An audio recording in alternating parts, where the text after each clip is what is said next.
I know that prison reform is a priority, but is fame as well? Is fame? Is fame a priority for you? No, I could care less about that. You could. I think that, you had said we're going to be held accountable. You should know that the Bureau of Prisons brought me back to the prison that I was at to speak to all the men there. And I shut that prison down 7 days later. What do you mean by that? It's closed. It's no longer in business.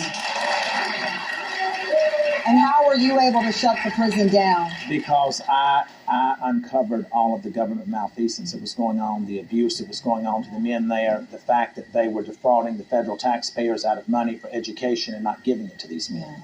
So once all of that was brought out to light, Director Marshall, he investigated and he said the place needs to be closed. So the fame part of this return to reality, the fame part means nothing. The fancy cars and none of that means anything.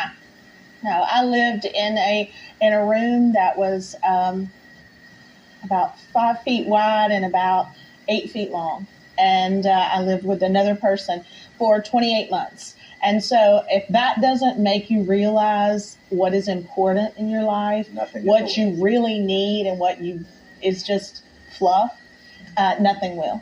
We're going to talk about life with Todd, Chloe, and... I know what my purpose is. So you feel you learned your purpose by going into prison? I know I did. What is that purpose now? My purpose is to be a voice for those that have no voice. We've been out. I've brought 38 men home. So, and I was unaware of that. Right, exactly.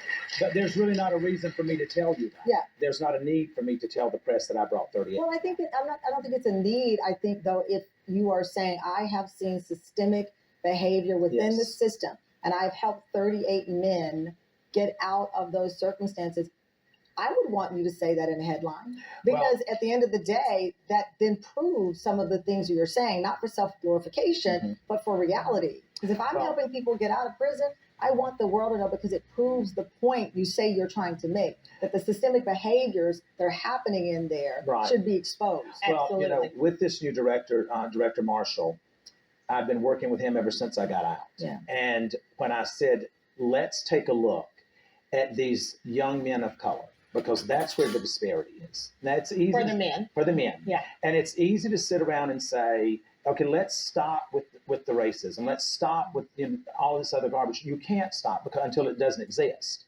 And when you have these young men in there that are 21, 22 years old for a marijuana charge, but yet you're legalizing it throughout the country. Why are these kids there?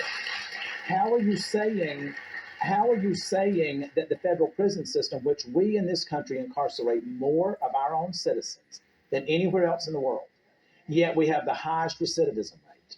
That should show you that what we have is not working. More with Todd and Julie Chrisley after the break. We don't have this victim mentality. There's someone that's in worse shape than we are. And I look at it and I say that, we are still very blessed. Our children are healthy. None of us are dying at this moment that we know of. And we're not worried about how we're going to have our next meal. And so many people are. Yeah. And what did Dad tell you if someone ever says something to you about being black? I have a black mom and a white dad, and I love how God made me. That's right. But also, what did you say if someone says something bad to you about being black? Just move on. Just move on. Todd, when you heard her after... Anything outside of that, you want to attack me first, I don't care. I don't live my life based on other people's opinions. But what I do see is that we, as a white couple in America, have never dealt with racism until Chloe. And we have been in that privileged sector of not having to have that added stress on us as people. And then God brought Chloe to us. And I think that God gave us Chloe because we needed to be changed at certain. We needed to be able to use our platform to help those who may not have a voice. And Chloe is doing fine. Does she